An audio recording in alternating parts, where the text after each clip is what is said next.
Greetings dear viewers and welcome back to the review program. This week was full of different events covering politics, economy, social sector and more. However, most emphasis was made on ecology and Uzbekistan's environmental development.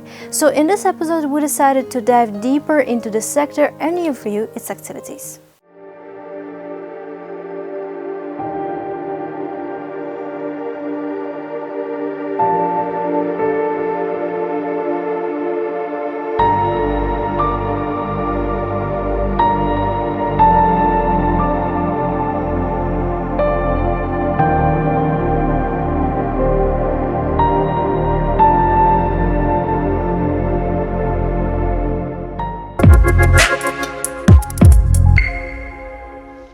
Uzbekistan's ecological landscape is a story of resilience, one shaped by both challenges and opportunities. Its vast deserts, fertile valleys, and ancient rivers form a complex ecosystem that has supported life and culture for millennia.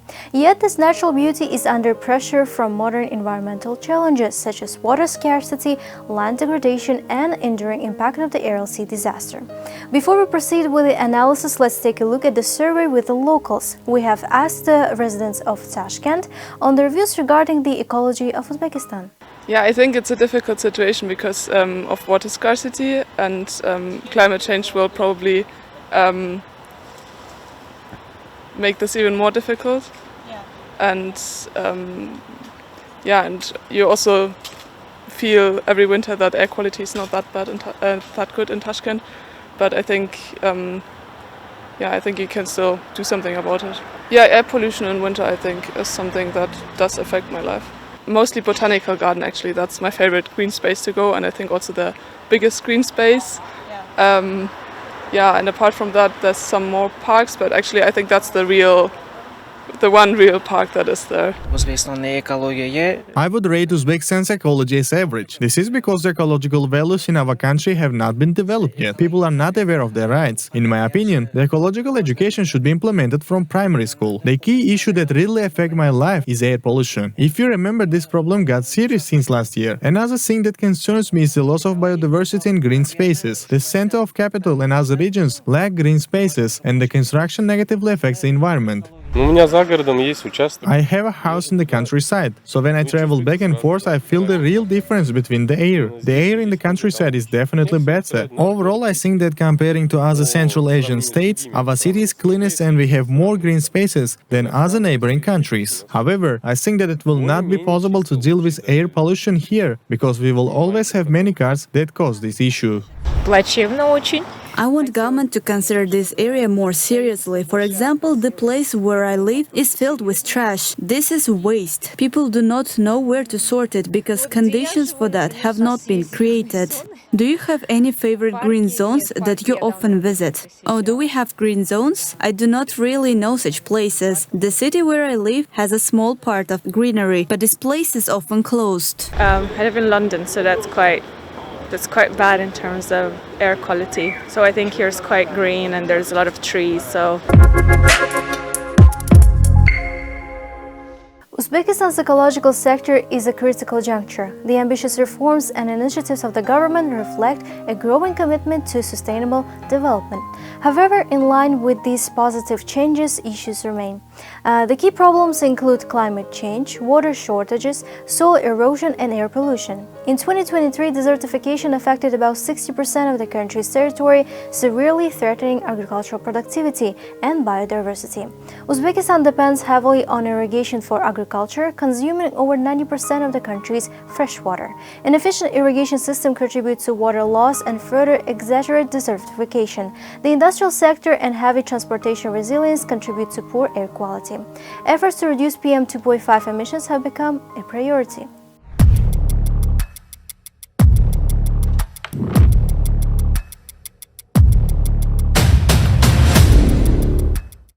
The Ministry of Ecology, Environmental Protection and Climate Change has spreaded several initiatives in the recent couple of years aimed at mitigating these ecological challenges. For example, in collaboration with international partners, Uzbekistan established a carbon credit system to monitor and reduce national emissions. This initiative, developed alongside Industrial Innovation Group, aligns with Uzbekistan's commitment made for the 28th UN Climate Change Conference in Dubai. The system will allow for accurate monitoring of emissions, incentivize carbon sequestration projects, and create opportunities for businesses to trade carbon credits. Uzbekistan has increased efforts to expand protected areas and conserve endangered species. Afforestation projects focusing on green belts around cities and desert reclamation being rolled out to reduce soil erosion and improve air quality. The ministry also supports ecotourism by developing green parks across the country, promoting environmental awareness among residents and visitors. In 2024, the ministry launched a program to modernize irrigation networks and adopt water-saving technologies. This includes restoration of degraded lands using new crop rotation techniques, drip irrigation systems to reduce water loss and enhance crop productivity. Uzbekistan has committed to meeting Paris Agreement goals, focusing on reducing emissions and increasing renewable energy production by 30% by 2030.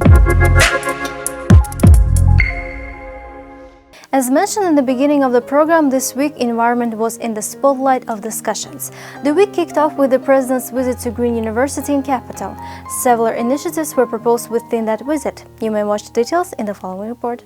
The new university, created by a decree of the head of state, focuses on modern ecological fields. It offers bachelor's and master's programs in environment and sustainable management, environment and economy, ecology and public administration, sustainable development, sustainable finance, environmental law, and mass communication in the environment. The educational building, designed to accommodate 450 students, underwent a renovation and now features modern facilities. Teachers from the United States, Great Britain, Mexico, and France lead classes, with English as the primary language of instruction. The president met with the university's faculty and students and directed to the organization of technical schools in Karakalpak, Pakistan, and other regions to train mid-level specialists in ecology.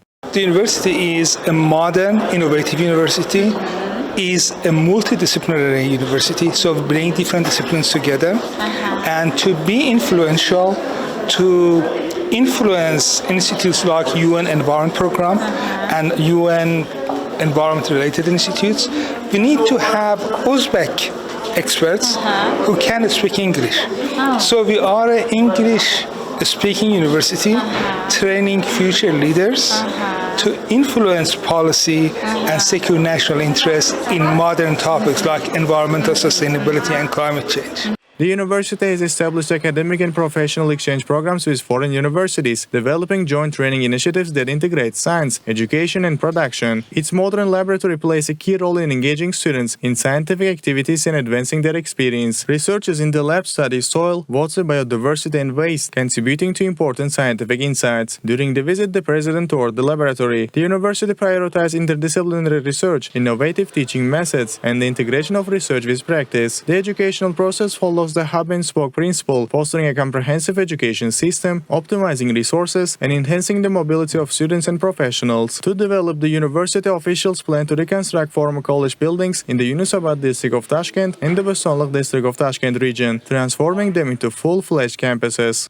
President Shavkat Mirziyoyev reviewed the presentation of projects aimed at recycling household waste, producing electricity and products from it. Uzbekistan generates 14 million tons of waste annually, but only 4 to 5% undergoes recycling. Waste landfills emit over 7 million tons of greenhouse gases and release 43,000 tons of toxic lancates into the atmosphere and soil. Recycling waste reduces its impact on nature while generating profit. To address this, the Ministry of Ecology, Environmental Protection and Climate Change, in collaboration with foreign investors, has developed several projects. These projects include building 8 incinerators and processing landfill gas at the Ahangaran landfill through an investment of approximately $1.3 billion.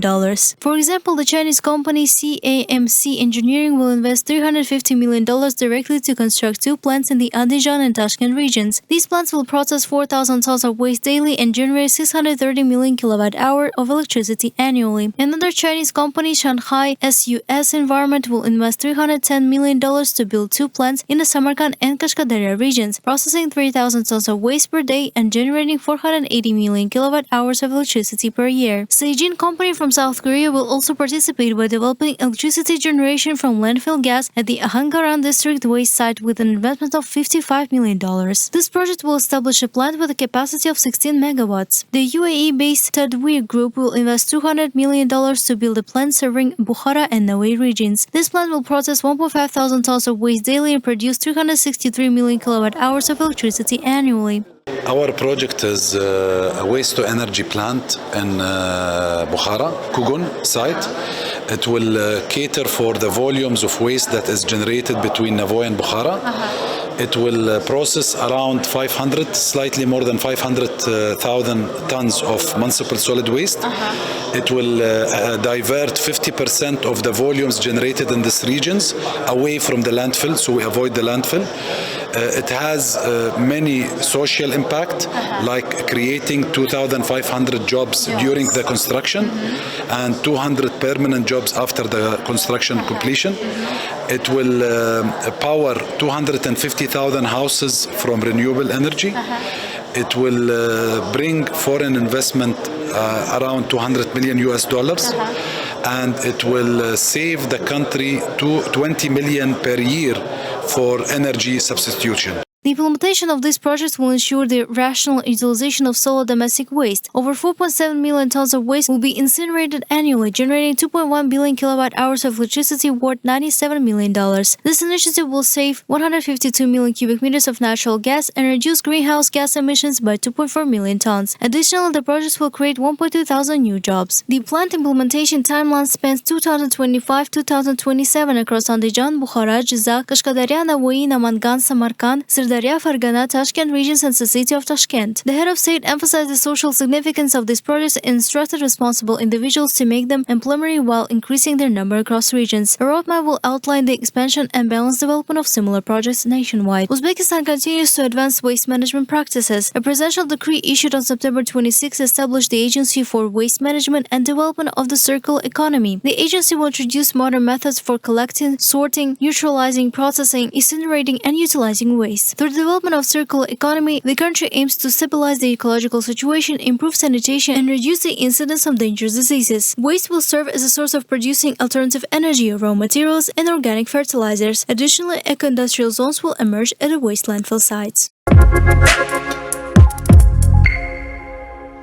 Later that day, President chaired a video conference to discuss the progress of the nationwide Yeşil Makom project and set priority tasks for the future. Uzbekistan aims to plant 200 million trees and shrubs annually to raise the greening rate to 30% by 2030. In recent years, the rate has reached 12% and 138 million saplings were planted this spring. Since the beginning of the year, officials have developed over 10,000 hectares of green belt and planted 257 gardens through ministries and administrations. In the Aral Sea region, green cover now spans more than 2 million hectares. Starting this year, 10,000 residents and entrepreneurs lease 2,000 hectares of land along roads, rivers, and canals to contribute to afforestation efforts. As part of the My Garden project, the government allocated 49 billion sums while mahallas have begun creating 215 new parks. The International Union for Conservation of Nature and the executive body of the UN Convention to Combat Desertification have recognized these efforts. However, some regions have lacked in implementing greening activities. In certain areas, officials planted seedlings on land without irrigation systems or failed to replace felled trees. Authorities emphasize the importance of expanding the production of seedlings suited to Uzbekistan's climate. In Nukus, Arnasai,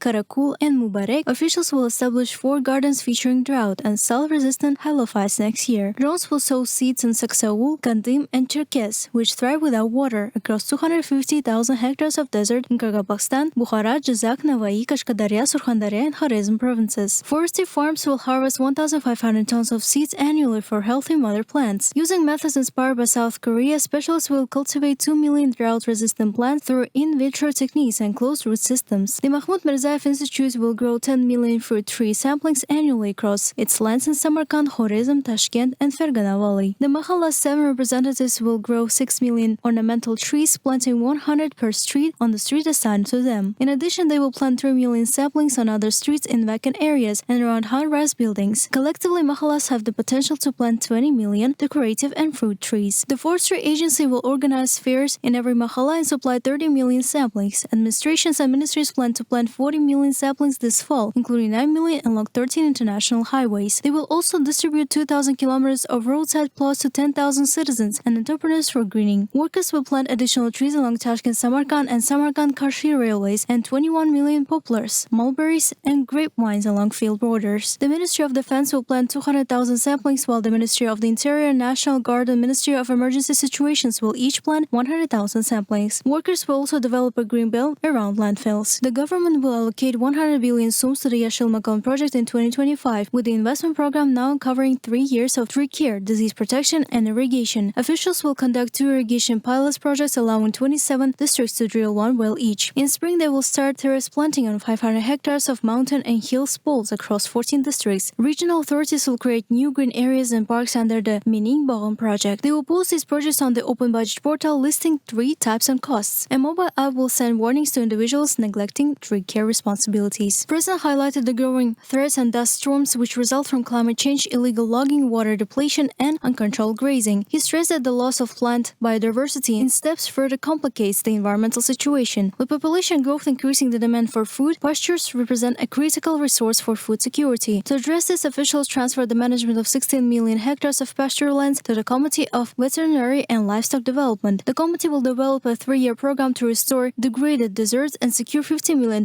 in grants next year to support this effort. Officials also acknowledged the need to address the loss of steppe vegetation. In response, they will expand green areas in Bukhara and Navai regions. The Uzbek Cosmos Agency will help create a platform to monitor desert ecology, and the Forestry Agency will take on responsibility to combat desertification. The Yulko Kalam organizations previously under city administrations will now operate within the Forestry Agency. The agency will also establish a 20-hectare experimental site in collaboration with the Academy of Sciences to grow plants that can restore degraded pastures. The president emphasized the importance of promoting physical activity, sports, walking, and healthy eating across the population. Officials presented reports and outlined plans to address the tasks discussed during the meeting.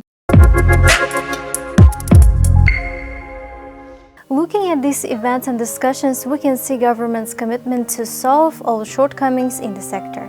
How about foreign experts? How do they vision the situation in the country? How are they addressing those issues? We have talked to one of the professors at the Green University to analyze these aspects. Good evening, sir. Thank you so much for dedicating your time for this interview. We're really glad to have you in our studio. It's a pleasure to be here. I'm really glad to be able to talk about this really important issue. Let's start off with the basis.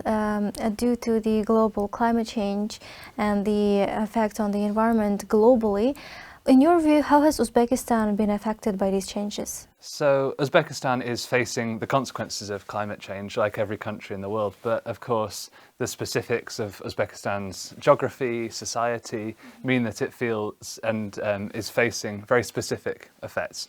So many of the issues that Uzbekistan faces due to climate change are interacting with human conditions. So, for example, rising temperatures are causing land degradation, desertification, especially in the east of the country. And that is interacting with poor land management practices that humans are doing. The same with the human-caused degradation of the Aral Sea. That in turn is causing sand and dust storms that we are seeing, and that is worsening air pollution in the country. We see that in the cities, Uzbekistan being one of the worst cities for air pollution, one of the worst countries for air pollution, in the world recently. The second thing to think about is unpredictability. So of course you can point to specific changes, but you also have to look at trends overall. And one part of the country might face, for example, water shortages, and another part of the country at exactly the same time might face too much water, might face flooding due to glacial melt. And then the same part of the country the next year might face something different because of the location being at the centre of a continent, having such a diverse geography. So it's much more about building resilience than about just reacting to one particular threat. But there are certainly specific climate threats that Uzbekistan is facing.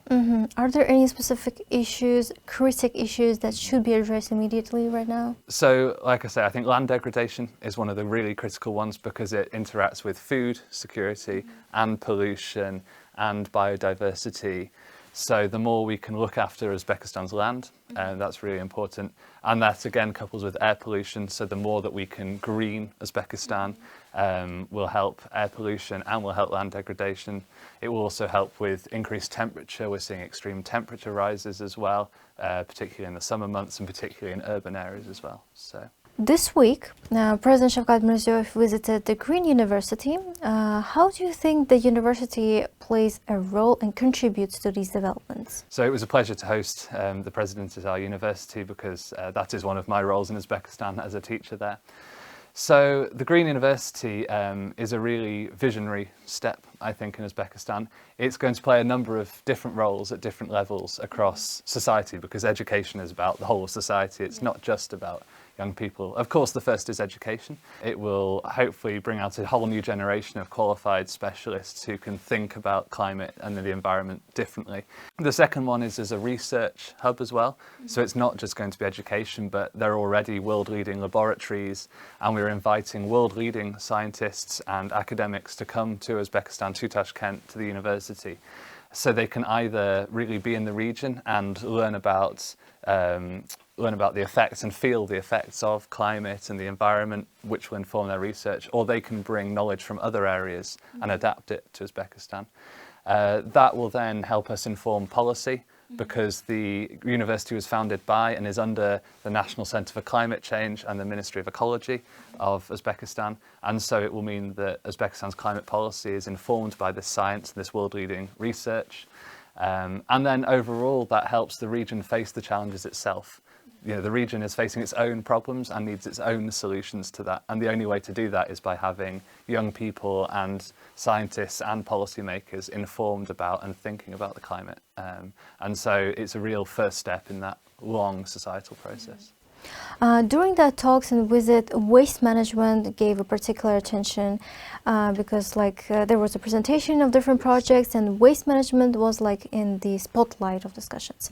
In your view, which country's experience in this area could be best implemented and maybe suited to Uzbekistan? So waste management is an area that we can really look at international cooperation for.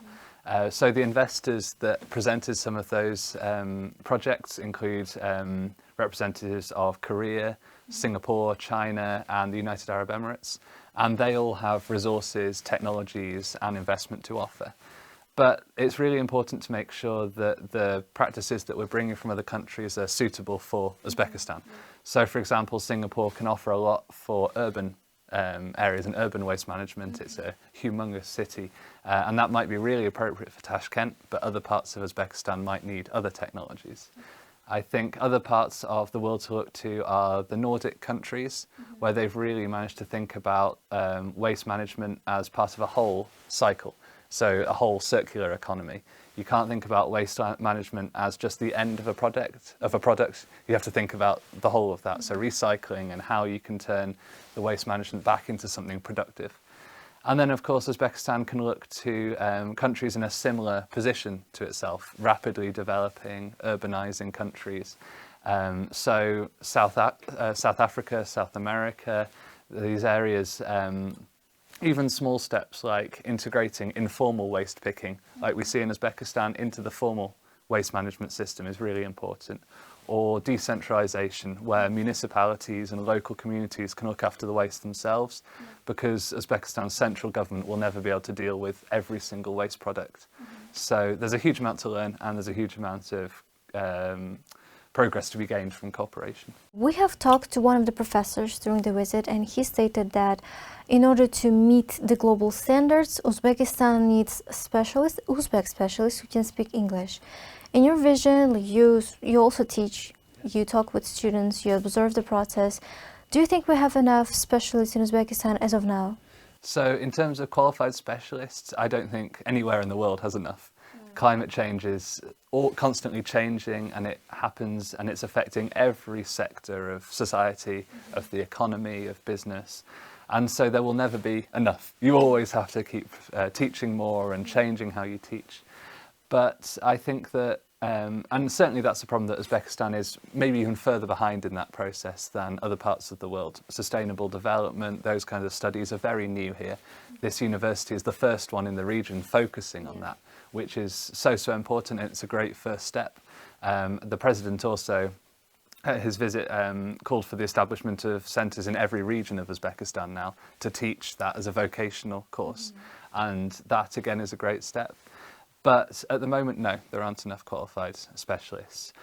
But how would you rate the awareness, the level of awareness among maybe population and including youth? So I think it's definitely on everyone's minds at the moment. When I tell people I work for the National Centre for Climate Change or that I teach at this university, people ask, so, you know, why is the air so polluted at the moment? You know, why is there land degradation? Why are there shortages? People understand, people can see and are feeling the problems in Uzbekistan.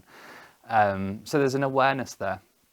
And then I think young people, and not just about the environment, but in general here, understand that the future of Uzbekistan is in their hands. They can see, you know, people are, like I say, are ambitious, they're able.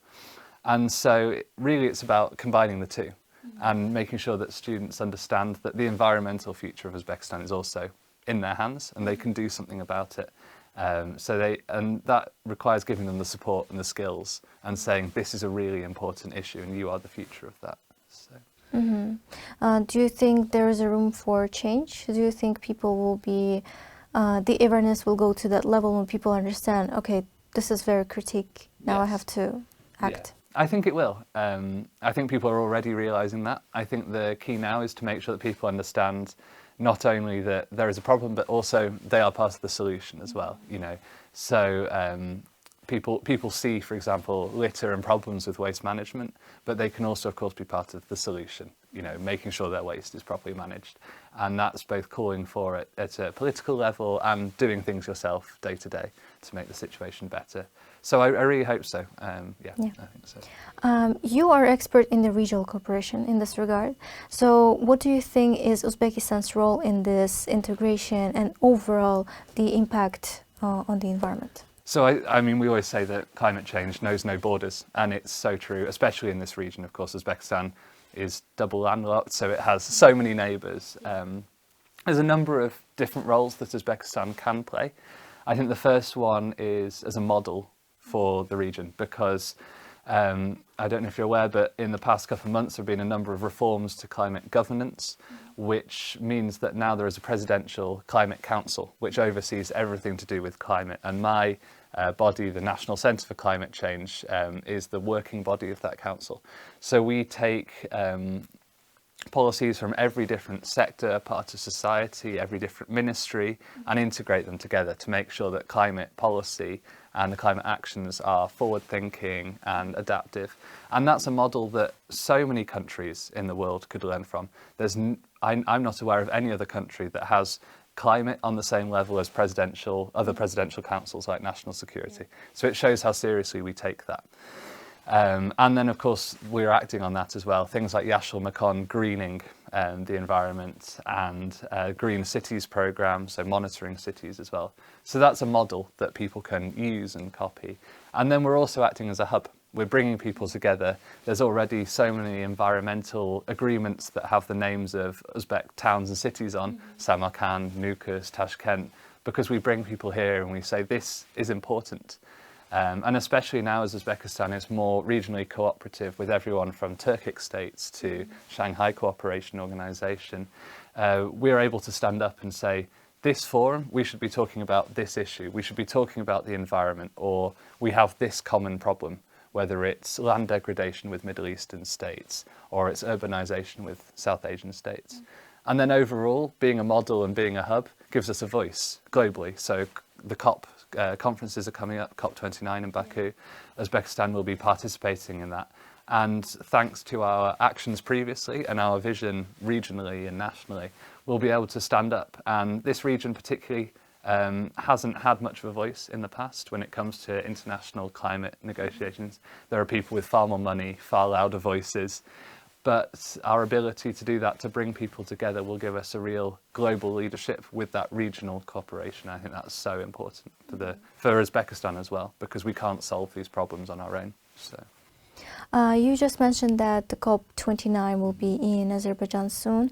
How is the ministry preparing for this event, and what will be the possible initiatives put forward? So we are very actively preparing for that event. COP has the COP summits, Conference of Parties, have a number of different activities, a number of different levels to them. So there are very high-level negotiations that we will be participating in because we're a party to the convention. So that is about raising ambition in emissions reduction, making sure that the globe doesn't go above 2 degrees or hopefully 1.5 degrees global warming. And we have a key role to play in that, because Uzbekistan is developing, and the more we grow, the more we develop, the more we start trading, we're going to have even more of an impact in that. And then, of course, COP has a number of different elements, such as side events, bilateral meetings.